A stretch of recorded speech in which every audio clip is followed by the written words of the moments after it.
लोग जानेंगे संस्कृत का छठा पाठ भारतीय संस्कार।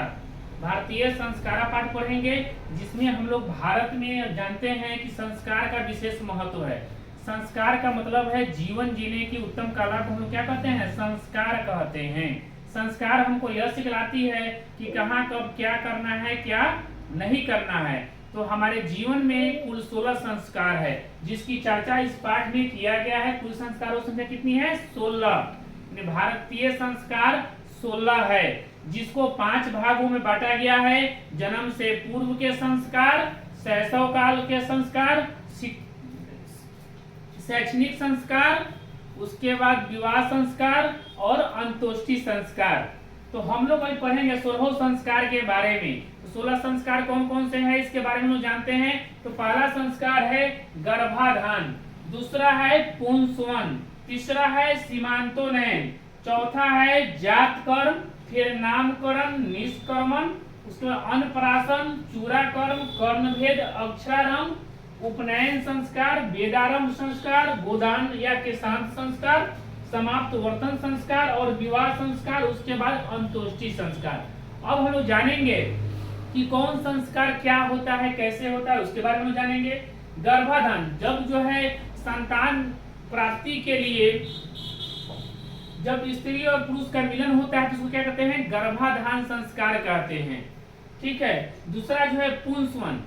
पुंसवन जो है वह गर्भ की रक्षा के लिए, यानी संतान जब रह जाता है तो उसके बाद के जो संस्कार होता है उसको पुंसवन संस्कार कहते हैं। सीमांतोन्नयन संस्कार, यह स्त्री की प्रसन्नता के लिए गर्भाधारण के जो है अंतिम समय में 5-6 महीने के बाद में स्त्रियों को आराम चाहिए, उनकी प्रसन्नता चाहिए और गर्भ में पल रहा बच्चा जो है वो अच्छा हो, स्वस्थ हो, उसके लिए जो संस्कार किया जाता है उसको सीमांतोन्नयन संस्कार कहते हैं। उसके बाद जो होता है, जब बच्चा जन्म होता है तो उसका जात कर्म जात निर्धारण होता है, नाम निर्धारण होता है, उसको नामकरण कहते हैं। निष्कर्मण, जब घर से पहली बार बच्चा को निकाला जाता है उसको निष्कर्मण संस्कार कहते हैं। जब बच्चा 6 महीना या कुछ दिन का हो जाता है, जब पहली बार उसको अन्न खिलाया जाता है तो उसको अन्नप्राशन संस्कार कहते हैं। उसके बाद चूड़ाकर्म, यानी बाल जो बच्चा को कटाता है उसको चूड़ाकर्म संस्कार कहते हैं। कर्णभेद, यानी कान जो छेदाता है उसको क्या कहते हैं, कर्णभेद संस्कार कहते हैं। उसके बाद अक्षरारंभ, जब बच्चा पहली बार पढ़ाई शुरू करता है उसको अक्षरारंभ संस्कार कहते हैं। उपनयन संस्कार, जिसको अपने यहाँ यज्ञोपवीत या जनेऊ भी कहते हैं। जनेऊ होने के बाद प्राचीन काल में बच्चे को गुरु के आश्रम में भेज दिया जाता था, जिसको हम लोग वेदारंभ कहते हैं। बच्चा जाकर गुरु के आश्रम में सभी वेदों की शिक्षा ग्रहण करता था। उसके बाद वहीं पर गुरु के आश्रम में ही गोदान या केशांत संस्कार होता था।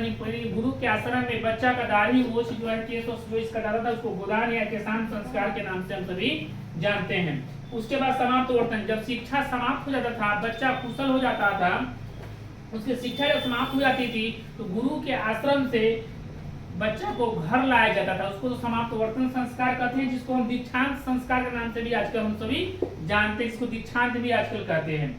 उसके बाद जब समाप्त वर्तन के बाद बच्चा जो है वह गृहस्थ जीवन में प्रवेश कर जाता था, यानी कि विवाह संस्कार। विवाह संस्कार के साथ साथ ही जो है गृहस्थ जीवन में इंसान प्रवेश कर जाता है। उसके बाद अंतोष्टि संस्कार, सबसे अंत का जो संस्कार होता है अंतोष्टि संस्कार, इंसान के मरने के बाद जो होता है दाह संस्कार या बाकी सब चीज होता है उसको हम लोग अंतोष्टि संस्कार कहते हैं। अब हम लोग समझेंगे कि विवाह संस्कार को कितने भागों में बांटा गया है। विवाह संस्कार नहीं, सॉरी, पूरे संस्कार को पूरे 16 संस्कारों को 5 भागों में बांटा गया है, जिसमें पहला जो है वह जन्म से पूर्व का संस्कार 5 भागों में बांटा गया है। पहला जो है जन्म से पूर्व का संस्कार, जन्म से पूर्व। दूसरा है शैशव काल का संस्कार, शैशव काल यानी जन्म के बाद से लेकर और 3 या 5 साल तक की उम्र को शैशव काल संस्कार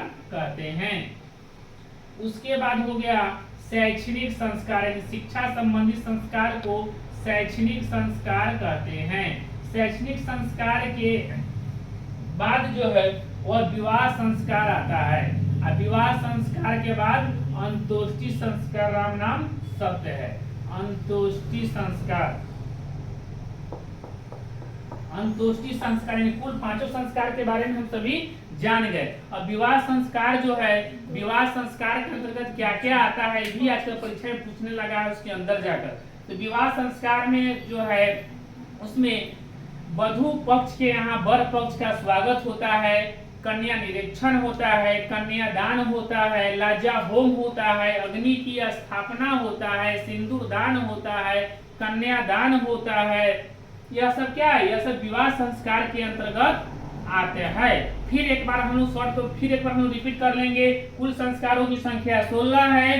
गर्भाधान, पुंसवन, सीमांतोनयन, जात कर्म, नाम कर्म, निष्कर्मण, अन्नप्राशन, चूड़ा कर्म, कर्ण भेद, अक्षारंभ, उपनयन, वेदारंभ, गोदान, समाप्तवर्तन और विवाह संस्कार एवं अंतोष्टि संस्कार, जिसको 5 भागों में बांटा गया है। जन्म से पूर्व के संस्कार 3 है। जन्म से पूर्व के संस्कार कितने हैं? 3 है।